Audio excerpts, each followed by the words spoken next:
del Magíster de Educación Emocional y Convivencia Escolar de la UNAF.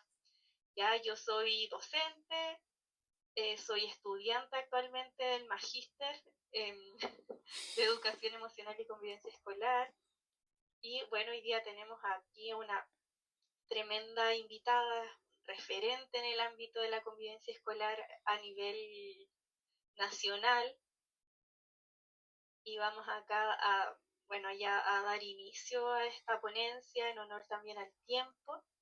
Tenemos hoy día a Karin Cañón Moreno. Ella es educadora, tiene 10 años de experiencia en cargos directivos, trayectoria en el aula, es especializada en convivencia escolar y educación socioemocional, es licenciada en educación, profesora de religión básica y media de la Universidad Metropolitana de Ciencias de la Educación, tiene el magíster también en educación socioemocional y convivencia escolar de la Universidad Andrés Bello, donde obtuvo distinción máxima, y además tiene mucha experiencia en roles directivos como orientadora, inspectora general, jefa de departamento, y desde 2017 es relatora en convivencia escolar y educación socioemocional para diferentes instituciones como EduCrea, Fundación Juan Pía Marta y Seminario.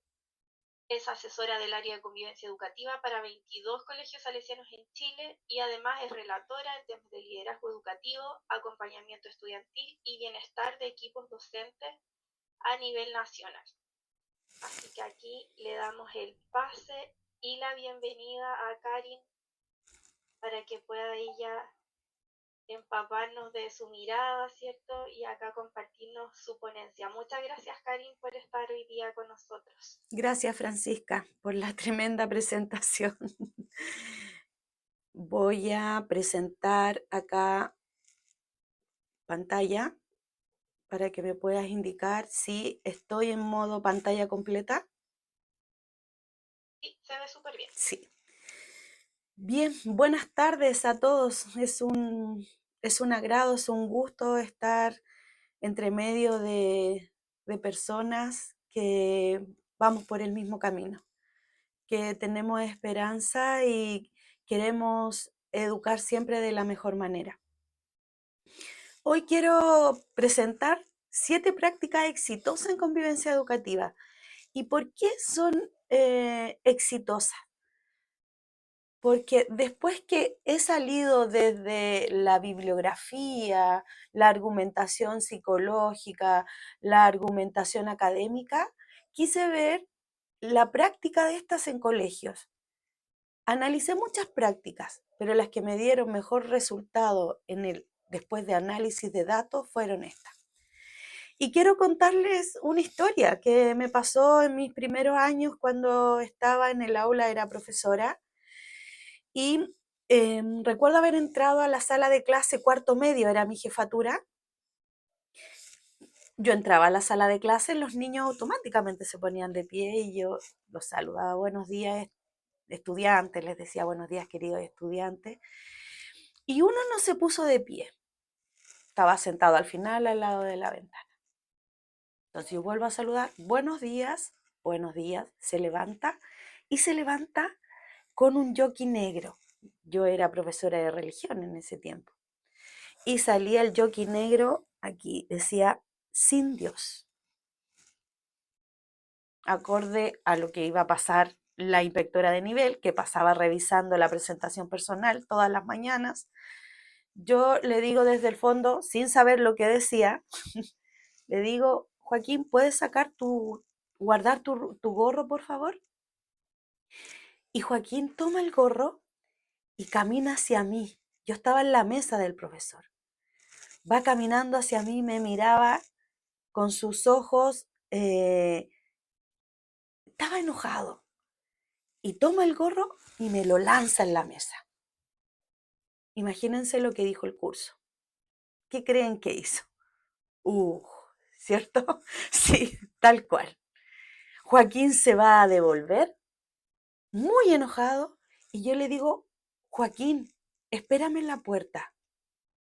Joaquín me mira muy enojado nuevamente y pega una patada a la puerta. Abre la puerta con un golpe. Nuevamente el curso, ¿qué hizo?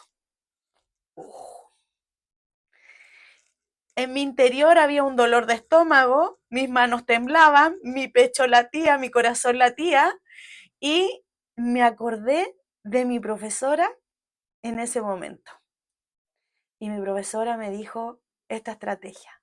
Frente a una dificultad de un estudiante enojado, siempre mantén la calma. Me decía que eran como toritos, que yo no podía ir al choque con ellos. Ni se imaginan cómo me trabajé para mantener la calma en ese momento. Escribí el título, el objetivo de la clase. Mis alumnos en silencio, yo creo que empatizaban cómo yo estaba y cómo estaba Joaquín. Joaquín en la puerta, salgo todo el rato con la estrategia que mi profesora me había enseñado. Karin, mantén la calma. No corrijas en el momento de la agresión. No corrijas cuando esté muy enojado, sino que escucha. Pregunto, Joaquín, ¿qué pasó? Y en ese momento Joaquín, fuera de la sala de clase, me abraza, era su profesora jefe, y me dice que le habían diagnosticado a su mamá cáncer. Ellos vienen de una familia muy, muy creyente. Entonces el hecho de que yo fuera profesora de religión, su profesora jefe, el gorro lo buscó para estar en mi clase. ¿Se imaginan que yo hubiera actuado inmediatamente con la sanción? Fuera, sal de acá, estás anotado, llama al inspector. Esa fue una estrategia que yo pregunté insistentemente a mi profesora de práctica y la llevé. Y gracias a esa estrategia pude conducir y salvar muchas situaciones, no todas, porque los que estamos acá y hemos estado en aula hemos sabido cuán difícil, sobre todo en los entornos de alta vulnerabilidad. Con esa práctica quise empezar, porque es una práctica que me ha servido hasta el día de hoy. Y partamos con esta ruta. La primera parada, quizás es la más fundamental, es la práctica del método Ruler. Quisiera saber quién de acá con sus manos, quizás algún emoji, me indique quién conoce el método Ruler.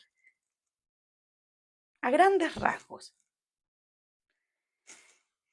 Quizás este método es la base, ¿sí? Nos crea una tierra fértil para enseñar. Se los voy a explicar a grandes rasgos para los que no lo conocen. El método Ruler viene desde la creación de la Universidad de Yale en Estados Unidos, en donde nos enseña a identificar la emoción con la que llegamos y también nos enseña a verbalizar la emoción. Hay colegios en Estados Unidos, después se expandió a Europa. Yo tuve un profesor muy bueno en la universidad, Andrés Bello, quien era mi profesor, Xavi, quien nos indicó este método, cómo estaba teniendo impacto en España. Él venía de España. Y yo lo pude verificar en Chile. A las 8 de la mañana, muchos colegios parten con la oración. Y después está este método, está en muralla, y de por sí en el primer ciclo es más fácil. Los niños, después de la oración, quizás con un emoji en su foto, se pegan en qué emoción llegaron ese día. Enfadado, eufórico, tranquilo, triste. Algunos lo verbalizan e indican, mira, hoy día, profesora, llegué enojado, hoy día triste, hoy día llegué feliz, etc. El hecho de verbalizar la emoción de los niños cuando llegan a clase, los profesores pueden detectar incluso si están dispuestos al aprendizaje, porque un niño que llega enojado, un niño que llega triste, nosotros mismos. Si vamos a un lugar enojado, triste, con angustia, es muy difícil que aprendamos. Este método, en forma sistemática, ha logrado resultados para mí impresionantes. En las escuelas de Chicago redujo un 11% el bullying y también se pudo comprobar que acrecentó el aprendizaje de los estudiantes. Con todo esto, yo lo apliqué en uno de los colegios en los cuales trabajo. Yo trabajo de coordinadora de convivencia escolar en 22 colegios salesianos de acá de Chile. Y en los cursos que se aplicó sistemáticamente todos los días, ¿cómo llegas? ¿Con qué emoción llegas? El día socioemocional aumentó en un 6% de un año en forma consecutiva. Ahora, ¿cómo puedo hacer esto? Si aquí hay profesores y hay directivos. En estos colegios que ha tenido este éxito en la reducción del bullying, a las 8 de la mañana los directivos entran a las salas de clase, no a supervisar si se está haciendo este método. Entran a acompañar al profesor y a los estudiantes, en donde el mismo directivo, el director, el inspector general, la orientadora, el coordinador de pastoral, etcétera, participa y dice, bueno, hoy yo llegué triste porque mi hijo está enfermo en casa. Y los niños escuchan y aprenden que el verbalizar tu emoción no es malo. Se daba esto durante todo el año. Estos colegios que pudimos presentar como evidencia han seguido creciendo. ¿Qué quiero decir yo con esto? Aquí en el libro que voy a presentar en un mes más sobre las 7 prácticas exitosas, hay una historia que yo la llamo el secreto de la trenza. Una profesora me cuenta que una niña en la mañana llega y ve que ya sus compañeritos estaban aprendiendo a reconocer su emoción y a verbalizar, y el otro a respetar que el otro llegó enojado, que llegó triste, que llegó feliz. Una, una estudiante me comenta que dice, hoy llegué triste, pero muy triste. Y la profesora le pregunta por qué, por si quería verbalizar el motivo. Y ella dice, es que mi mamá cuando me peina, me tira el pelo y me duele, y yo le digo y no me cree. ¿Y es mucha tu tristeza? Es mucha, porque yo quiero contarle por qué me duele. La profesora termina el método Ruler, comienza su clase y en algún momento habla con la estudiante. Y la niña le cuenta una triste historia. Le dice que la tía que la cuida le tira el pelo constantemente. Cada vez que se portaba mal, le tiraba el pelo. Entonces su mamá lo asimilaba que cuando la peinaba le dolía su cabellera. Fíjense que por este método, esta es una de las tantas, es una de las historias de las tantas que podemos descubrir de que hay niños que llegan tristes, no verbalizan y no cuentan y por eso no pueden aprender. Por eso no pueden aprender. Ahora, frente a esto, se llamó a la apoderada y la apoderada en ningún momento había relacionado que ella tenía una tía que cuidaba a su hija, que maltrataba a su hija. Por lo tanto, este de preguntar cómo llegas hoy nos sirve para crear una tierra fértil para el aprendizaje. Y hay colegios que también lo aplican con qué emoción te vas. Y eso ha reducido denuncias. ¿En qué aspecto? Hemos tenido denuncias de niños que llegan a la casa contando que el Juanito le pegó, Pedrito le pegó, etcétera. Y en el colegio que hicieron, nada, dice mamá. Porque quizás hay niños en sus escuelas, pero en las que yo he visitado ahí, en que han vivido tristes historias de golpe, de maltrato y no han contado. Y este método de preguntar antes que se vayan a la casa, ¿cómo te vas hoy? Nos sirve para incluso detectar antes que llegue a la casa que este niño fue maltratado. En Chile, en la región de la Araucanía, se demostró que fortalece la autoestima de los estudiantes. ¿Por qué? Porque cuando validamos las emociones, creamos un ambiente de seguridad y empatía, el terreno es fértil para cualquier aprendizaje.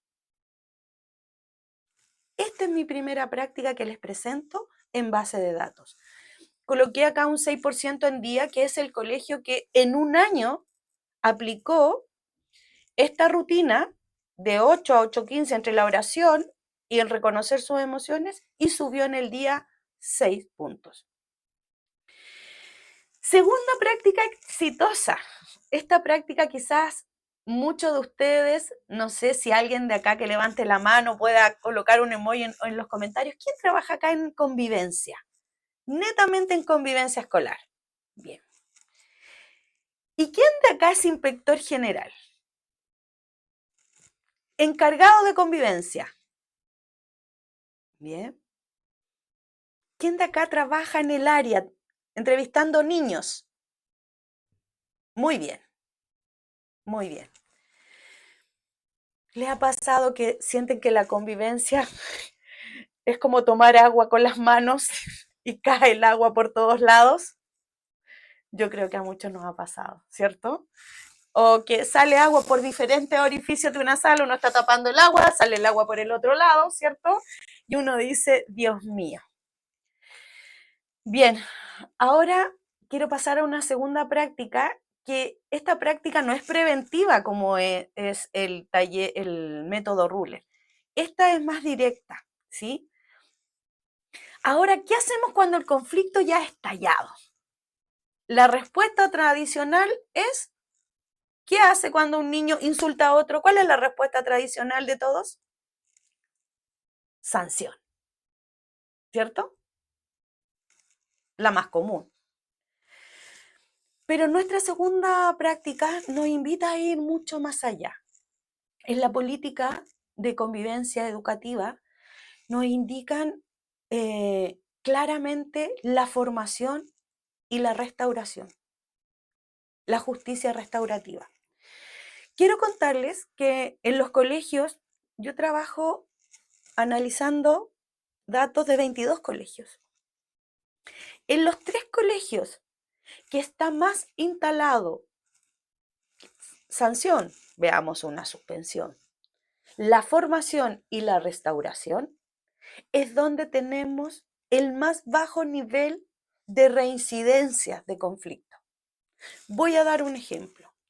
Un estudiante es suspendido, X motivo. A la vuelta de 4 días, 3 días, 5 días, acorde a nuestro RIE, el estudiante pasa a formación, ya sea con el mediador, con el psicólogo, etc. Formación 4 o 5 días. Estos 4 o 5 días de formación terminan con una sesión de cómo vamos a restaurar el daño, porque hay días de formación, ¿cierto? Este es el plan de acompañamiento que se hacen a los niños que han cometido alguna falta disciplinaria, falta grave, con abertura de protocolo. Restauración, pedir disculpas públicas, privadas, disertaciones, ir a trabajar en el patio donde causé el destrozo, etc. Quiero contarles que en un colegio de 64 suspensiones, aplicando este método, el inspector general me dijo, Karin, hemos tenido solo 4 reincidencias de 64. En otro colegio de la red me dijo, Karin, cuando yo me di el tiempo de formar y restaurar dándome esto como serio, he tenido una reincidencia. Una reincidencia. En un colegio de Linares, ya esto lo llevan hace 2 o 3 años, recordando que esto debe estar en nuestro reglamento interno, ¿cierto? Lo que es la sanción, formación y restauración. Y así, en estas visitas también a colegios que son fuera de la red, en donde he tenido que ir a asesorar, averiguar los motivos, hubo un colegio que incluso me puse a averiguar, quizás el inspector general esté acá, me contó que cuando suspendía al niño, en la matrícula indicó que al momento de la suspensión, los niños tenían que ir de 8 a 9 y media, los días de suspensión. Decían presente. Y en ese momento, eso de 8 a 9 y media, eran formados por la psicóloga y el psicólogo, perdón, la psicóloga y el mediador en la falta. Y esta falta, a la vuelta de la suspensión, tenía que ser restaurada. Y es más, y esta práctica la encontré muy buena que la quiero compartir. Creaban vínculo con la psicóloga, creaban vínculo con la mediadora y le daban una meta. Mira, si tú dentro de un mes no tienes ninguna anotación negativa, vas a tener un diploma de reconocimiento. Y muchos niños me mostraba que después de un mes no tenían anotaciones, Y les daban este diploma de reconocimiento a sola, en la sala con el orientador, en la sala de convivencia escolar, con el encargado de convivencia, con el director, hasta con el director de convivencia escolar. Por lo tanto, los niños al recibir un reconocimiento van creando un autoconcepto mejor de ellos mismos. Por lo tanto, del castigo al acompañamiento, la intervención restaurativa ha sido clave, muy clave en la reintegración y la cero reincidencia. Tercera práctica, el inicio de vínculo, comunicación temprana y confianza. Hemos tenido colegios que se ha aplicado la estrategia de entrevistar al 100% de apoderados la primera semana y segunda semana de marzo. ¿Cómo? Tienen el horario de clase, ¿cierto? De 8 a 2, suspenden la clase la primera semana en las tardes y solamente en esa tarde entrevistan al 100% de sus apoderados. En la matrícula le entregan a ellos el día que tienen su entrevista. Esta práctica para algunos colegios les ha costado, ha sido engorrosa, hay profesores que también no ha sido fácil, ya algunos han creado algún miedo a la entrevista al apoderado, pero el 100% de apoderados en la entrevista de vuelta de vacaciones ha creado detectar en esta primera semana situaciones que uno ha detectado en septiembre. Uno abre protocolo, lleva 5 horas resolviendo un conflicto. La primera semana de entrevista con el apoderado es como cuando nosotros vamos al doctor a hacernos un examen preventivo y descubre dónde están nuestros dolores, no sé, alguno descubre que tiene los triglicéridos altos, resistencia a la insulina y somos derivados, ¿cierto? Bueno, lo hablo por mí, quizás ustedes no tengan, pero en sí es descubrir dónde está el dolor del estudiante la primera semana. Y esa primera semana pueden ser derivados. Por lo tanto, esta práctica ha detectado tempranamente a estudiantes con problemáticas. No hemos esperado a que tengan una hoja de anotaciones, 5 hojas de anotaciones. Esta práctica se ha ido multiplicando en otros colegios y ha creado el 100% de contactos con familias y también la entrevista con el estudiante. Hay colegios que tienen esta práctica y yo la quise transmitir y dejar en el libro que va a ser publicado en un mes más, que es de vuelta de vacaciones de verano y de vuelta de vacaciones de invierno. Y después en el año, en el horario de atención de apoderado de cada profesor, solamente atiende al estudiante que debe de acompañar y al apoderado que debe de acompañar más sistemáticamente. Porque muchas veces a mí nunca me llamaron el apoderado. Muchas veces no llamamos nunca al apoderado del niño que se porta bien o que no se visibiliza en la sala. Y ese niño debe de ser contactado, ese apoderado debe de ser contactado. Esta práctica es desde los directivos, crean tiempos protegidos y programados para atender apoderados y estudiantes. ¿Y qué es lo mejor de esto? ¿Por qué yo me enteré de esto? Porque un día voy a visitar un colegio y le pido, oye, dame tu número de faltas gravísimas con apertura de protocolo. Me dice, mira, Karen, este año tenemos 15. ¿Por qué si el año pasado teníais 60? ¿Cómo bajaste? Me dice, Karen, mira, yo creo, no estoy seguro, me dice, creo que el haber partido ya instalado a poco la entrevista al apoderado al inicio de año, no ha reducido los tiempos y los conflictos en el año, porque derivamos a los niños antes. Esta es una estrategia totalmente preventiva. Bien. Cuarta estrategia, recreo como oportunidad, empoderamiento y diversión. Recreo entretenido. Cuando yo hago un recreo entretenido al mes, no sé qué tanto impacto tendrá en mejorar la convivencia en el patio. En uno de los colegios que quise estudiar esta práctica, que viene, sí, ya desde, hay fundaciones, ¿cierto? Afuera de Chile, hay organizaciones que promueven los recreos entretenidos. En Estados Unidos hay empresas que promueven estos recreos dirigidos con líderes, etcétera. Quise ver en un colegio esta práctica. Y en un colegio, de lunes a viernes, hay un inspector de nivel que se encarga de entregar todos los instrumentos deportivos a los que están en el patio. Vóley, básquet, ping-pong, fútbol, juegos de salón. Y se preocupa de que todos estén jugando. No falta el grupo que está con el celular, ¿cierto? Tienen ese grupo que está con el celular en el pasillo. Esos niños se han atrevido a dejar el celular. ¿Cuándo?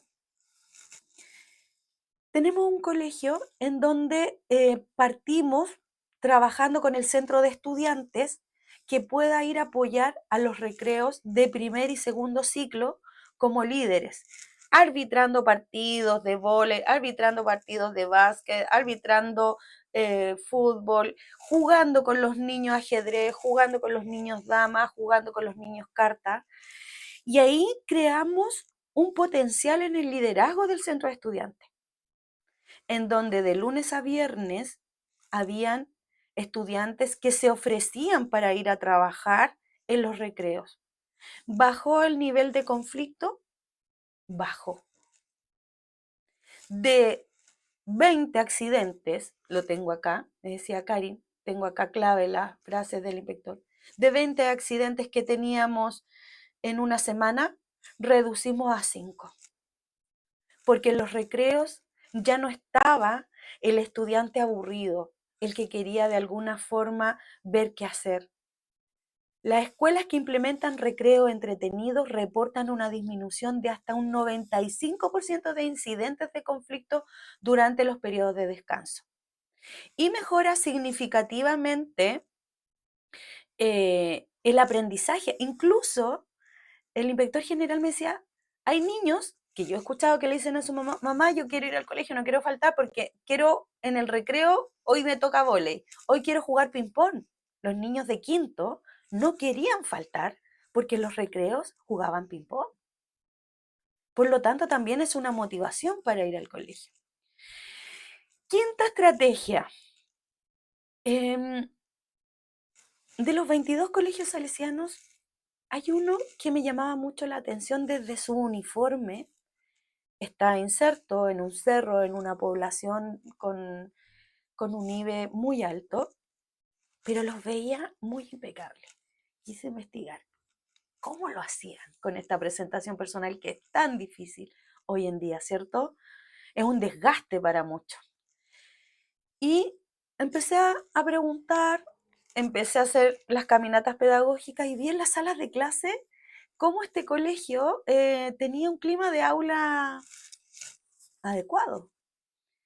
Al entrevistarme con la orientadora y el inspector general, me contaban que hace 2 años que tienen la práctica que está indicada en la política de convivencia educativa, la participación. Me dicen, mira Karin, acá la participación en construir normas dentro del aula está en cada curso. Cada curso tiene un encargado de convivencia, que aquí no le llamamos encargado de convivencia, pero le cambiamos el nombre porque le decían el acusete. Bueno, ustedes saben las otras palabras que les dicen, ¿cierto? No los quiero porque estamos siendo grabados. Pero dimos la oportunidad de que eligieran a 2 o 3 compañeros como mediadores, el mejor amigo, etcétera. Y las normas las construyen ellos, son pegadas, nosotros invertimos en plotear estas normas y los encargados de convivencia en cada consejo de curso en la tabla tienen que revisar si se cumplió y no se cumplió. Si hubo un problema con la profe de matemática, el encargado de convivencia tiene el deber en el consejo de curso de decir qué pasó, cómo lo vamos a solucionar. ¿Sí? No fue fácil el inicio, me dijo Karen. No fue fácil.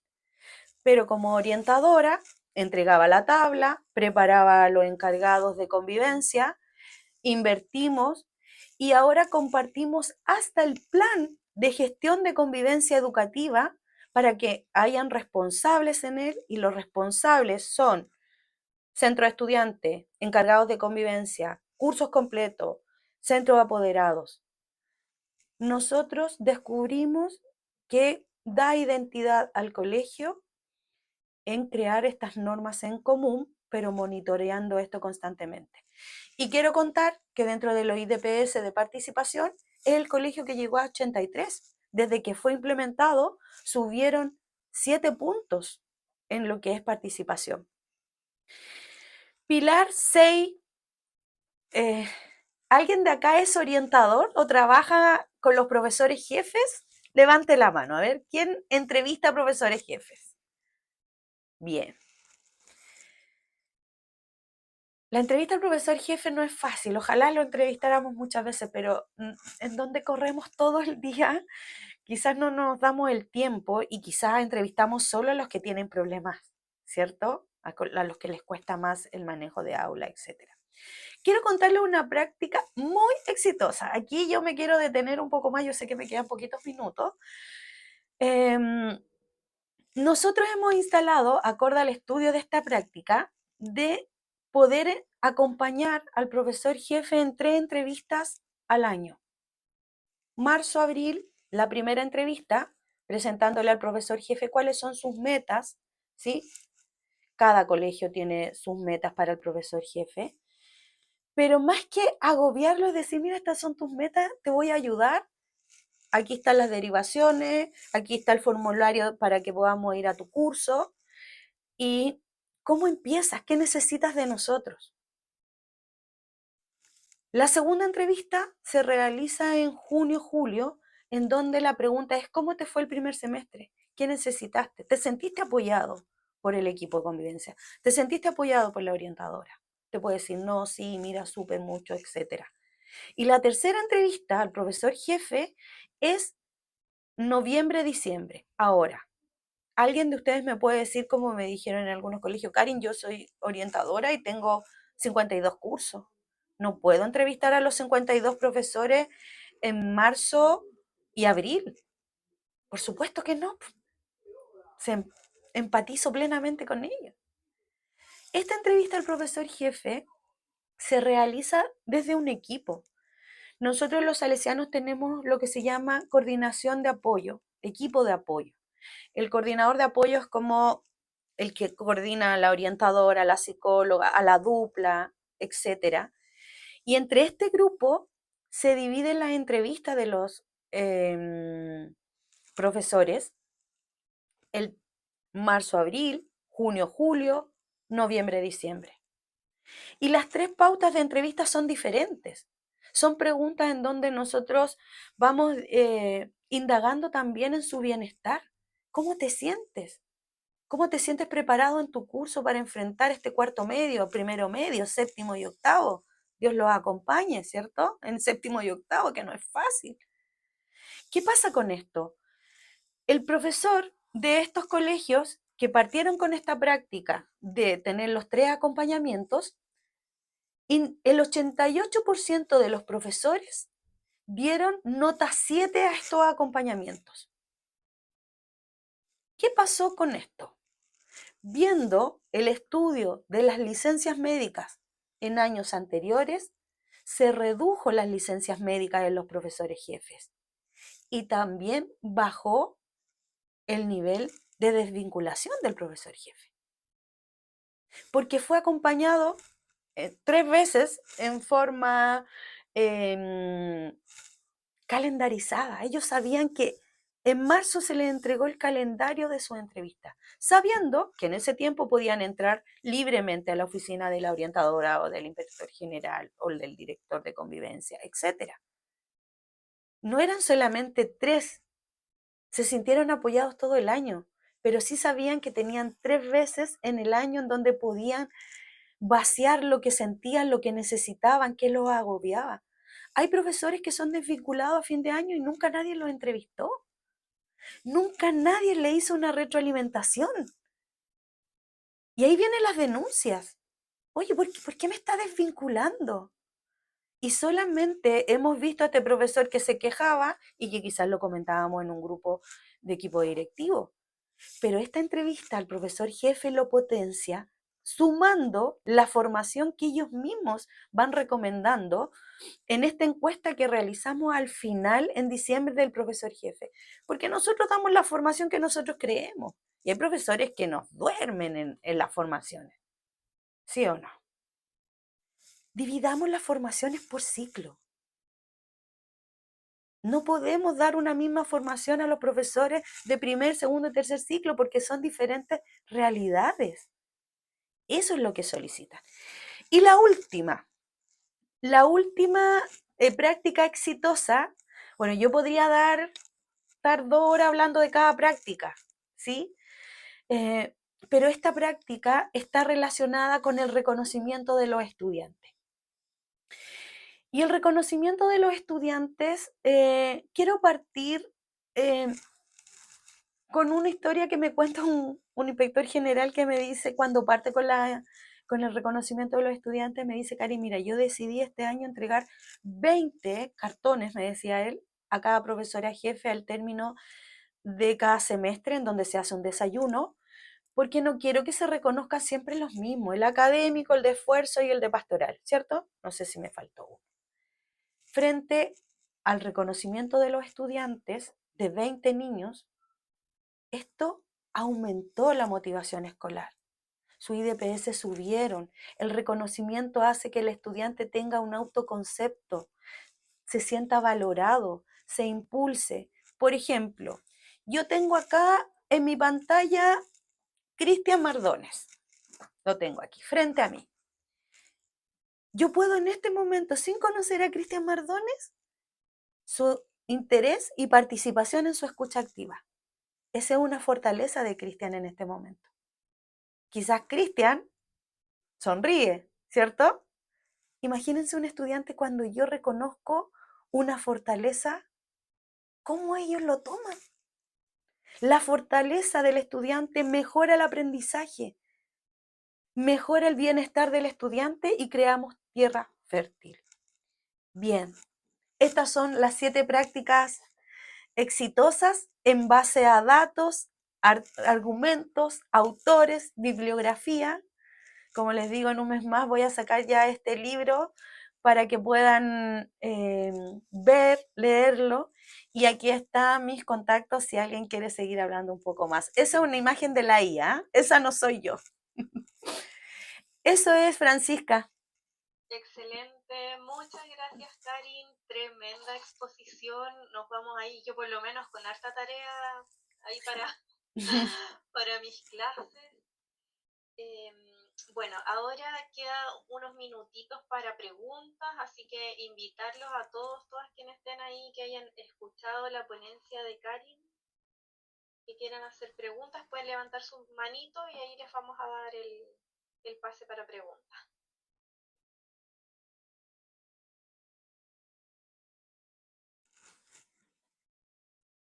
Pregunta por ahí. Ahí hay algunos comentarios en el chat. Ahí Cristian tiene una pregunta. Perdón, que no sabía dónde hacer levantar la mano en el sistema aquí.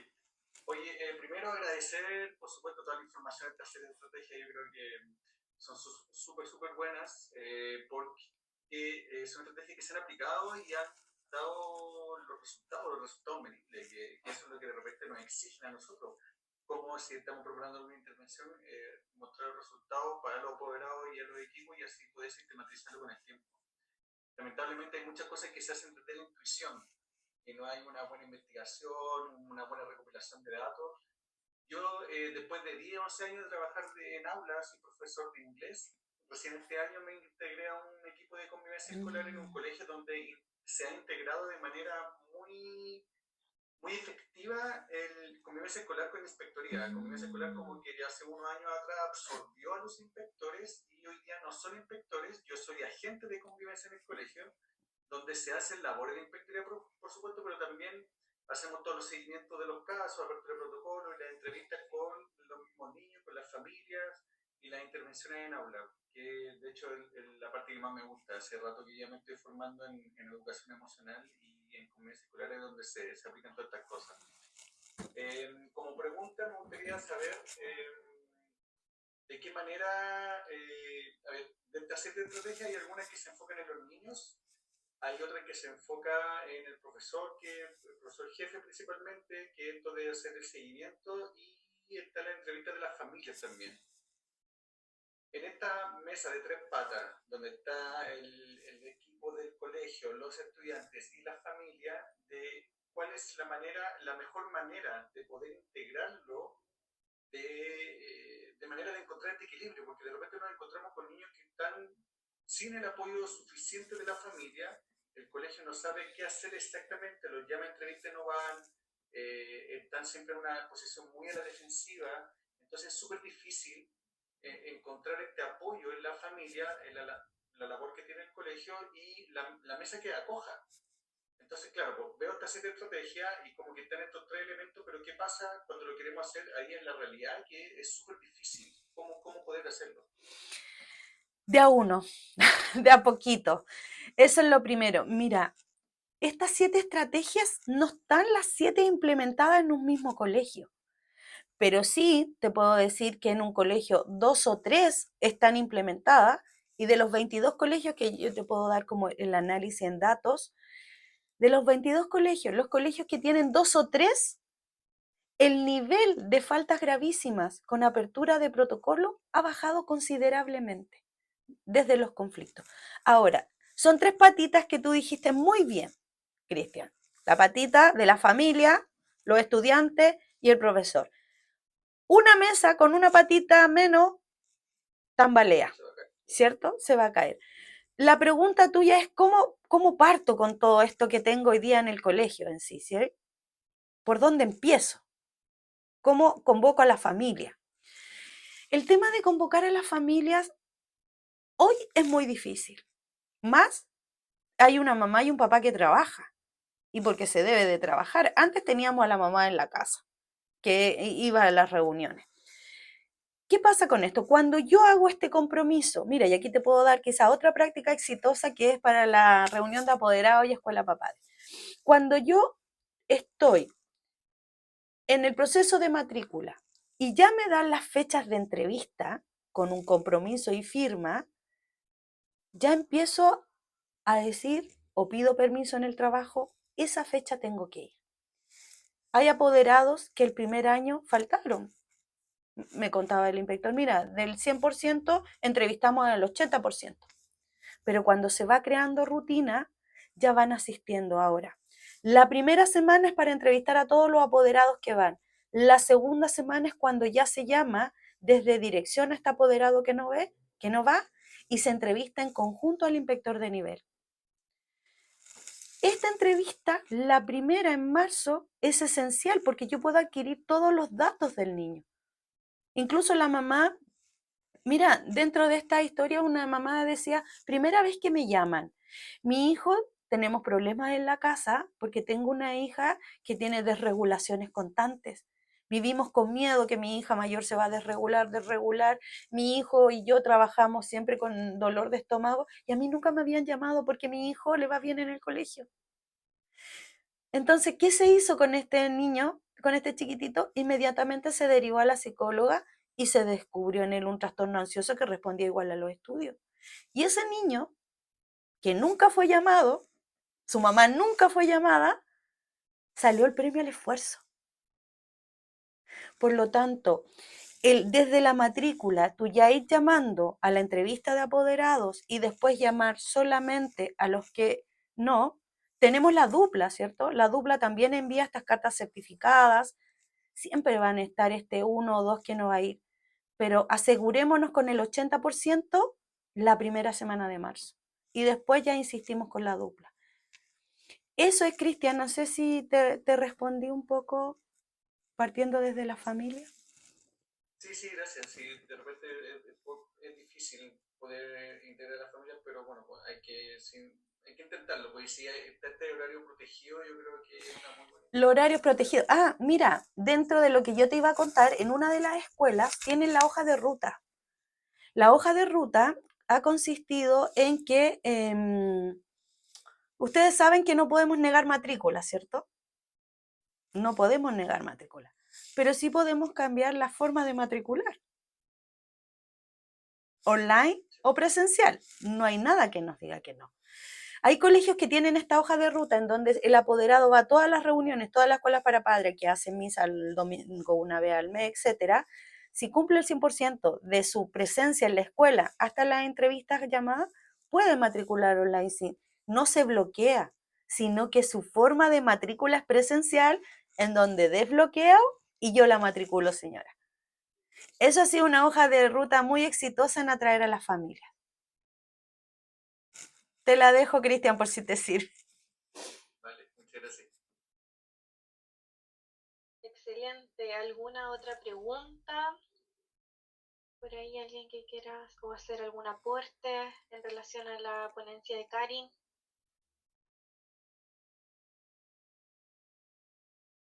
No sé si alguien más.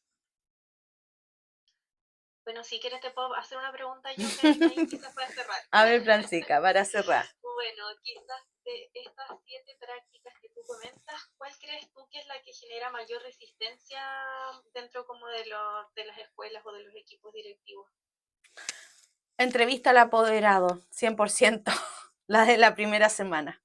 Es la que más ha costado, pero sí es la que ha tenido más éxito, porque destinar tiempos, las tardes, ¿cierto? Sobre todo para el profesor, que la primera semana de marzo tiene destinado quizás para planificar, hacer tantas otras cosas, ha costado. Incluso hay directores que en su escuela han tenido esta práctica y se han ido a otra escuela y la quieren instalar, no han podido, porque no es fácil. Pero sí te puedo decir que las que tienen instalada han tenido un mayor impacto en todo lo que es agresiones, en todo lo que es faltas gravísimas. Lo que yo invertí en tiempo en atención de apoderado en el primer semestre, en la primera semana de marzo, estoy quitando tiempo de lo que voy a invertir en resolver conflictos. Porque para resolver un conflicto con apertura de protocolo, entrevistar a los 10 niños, etcétera, incluso descubro niños eh, em, que fueron acusados injustamente y nunca nadie se enteró y la apoderada lo indica la primera semana de marzo. Hay mamás muy responsables que traen hasta los certificados los niños la primera semana de marzo. Esa es la que más ha costado, vincular a la familia. Pero de que tiene impacto, lo tiene. O vincular a toda la comunidad, porque muchas veces esta labor queda o recae solamente en los profesores jefes. Tal Entonces, cual. muchas veces encargados de convivencia, inspectoría, no se involucren en esta tarea. Por lo menos a mí me pasa, curso de 42 niños, profesora jefe también, y realmente es muy complejo como abordar todas las familias y justamente pasa lo que tú mencionas en la ponencia. De repente los casos de estudiantes que no tienen situaciones de convivencia no son llamados, entonces Incluso esos niños tampoco son reconocidos. Hay niños que salen del colegio sin ninguna anotación positiva. Desde kinder a cuarto medio, su hoja blanca. No salen con ningún valor. Y lo difícil, claro, es que el profesor jefe está entrevistando solo. Ahora, ¿qué se hizo acá? Los niños que terminaron condicional el año anterior, en 2 o 3 colegios hicieron esto, nosotros sabemos que la condicionalidad no se renueva, ¿cierto? Se termina y parten de cero, hoja blanca, muy bien. Pero esos niños, en la entrevista con el profesor jefe, como lo dice tú, Francisca, lo acompaña el profesor, el inspector de nivel. El inspector de nivel acompaña al profesor jefe a entrevistar a estos estudiantes. Por lo tanto, desde la dirección debe de bajar este convencimiento de apoyar al profesor jefe en las entrevistas difíciles. Nosotros tenemos un protocolo en donde todo apoderado difícil, profesor jefe no lo debe de atender solo. Debe de atenderlo con la psicóloga, el mediador, la orientadora. Profesor jefe no atiende solo apoderado difícil. Y eso ha ayudado a muchos profesores a dar las gracias y a seguir avanzando con este apoderado que hoy día tenemos, que es un poco más agresivo, ¿cierto? Así que muy bien, Francisca, eso es, el apoyo es esencial en estas entrevistas. Súper. Todavía tendríamos minutitos si alguien más se anima a hacer una respuesta, si no ahí damos por terminada la jornada, que igual ha sido bastante larga. Sebastián, ahí está levantando la manito ya para concluir. Sí, ya. no sé si se me escucha bien. Sí, Sebastián, te escucho bien. Sí, hola, hola a todos. Agradezco bastante como la herramienta que usted nos entrega. Es de la congregación salesiana, si no me equivoco, Sí, ¿cierto? Sí, sí, conozco bien porque mi hijo tengo en el patrocinio. Patrocinio San José. Entonces, sí, sí, conozco la modalidad. Y yo soy encargado de convivencia en el liceo municipal de Huechuraba, en el sector La Pincoya, un sector complejo. Entonces, mi pregunta va, bueno, el colega también había preguntado sobre el tema de estos tres pilares fundamentales, pero respecto a la administración propiamente tal, ¿cómo hoy día se observa desde la experiencia estos traspasos de los DAEN a SLEP? ¿Cómo es la bajada respectivamente en la política respecto a lo que usted está hablando, esta siete claves a la convivencia escolar? Porque tenemos el Plan Nacional de Convivencia Educativa hoy en día, tenemos el Plan Nacional de Retención Escolar, o sea, tenemos hartos planes en la política pública, pero en la realidad es súper complejo cuando las orientaciones y la responsabilidad evidentemente de cada establecimiento, pero cómo se visualiza, por ejemplo, este gran paso a CELEP en esta vinculación que hoy en día lo socioemocional se ha vislumbrado que es lo primero y después lo pedagógico. Nos vinculamos y después aprendemos, ¿cierto? Entonces, pero tenemos estas siete claves que usted bien menciona, pero desde la política pública, de los CELEP sobre todo, cómo se vislumbra en el futuro, porque por ahí también se ha sabido que la temática de esta transición no ha sido muy buena, las distracciones son... Entonces, esa es mi pregunta. Muchas gracias. No, no es fácil tu pregunta. Tengo la respuesta muy fácil. Tengo la respuesta muy fácil, pero voy a tratar de ser lo más asertiva ya en la respuesta. Las 7 prácticas que yo te indiqué están en relación con la política de convivencia educativa 2024, ¿ya? Está en total relación. Sabemos, esta política dura hasta el 2030, 2024-2030. Sabemos que con un cambio ahora de gabinete también pueden cambiar las cosas, ¿cierto? Porque nosotros vamos acorde también a los que están dirigiendo. Esta bajada que tú me dices, muchas veces lenta, engorrosa, y cada uno actúa frente a sus propios colores. No sé si me vas entendiendo. Por lo tanto, se puede, pero no la veo ágil y fluida. No la veo ágil y fluida, porque también hay un convencimiento. Mira, a ver, ¿cómo te puedo decir esto? Área socioemocional. Sabemos que lo socioemocional crea tierra firme para el aprendizaje, firme y fértil, ¿cierto? Si yo a un niño le enseño todo el tema socioemocional, puede que me vaya mejor al colegio, etcétera. Quizás después venga otro y te diga, no, mira, lo socioemocional no es lo más importante. No quiero que esto sea moda, pero también hay que convencer a los directivos de lo que se dice tiene impacto. Por lo tanto, muchas veces depende del cuerpo directivo. Te voy a dar un ejemplo que aquí me pueden mutear y me pueden bloquear con lo que voy a decir. ¿Puedo yo tener un jefe que sepa todas las normas, las circulares, sepa cómo bajar esto, etcétera? Pero tiene 0 habilidades socioemocionales.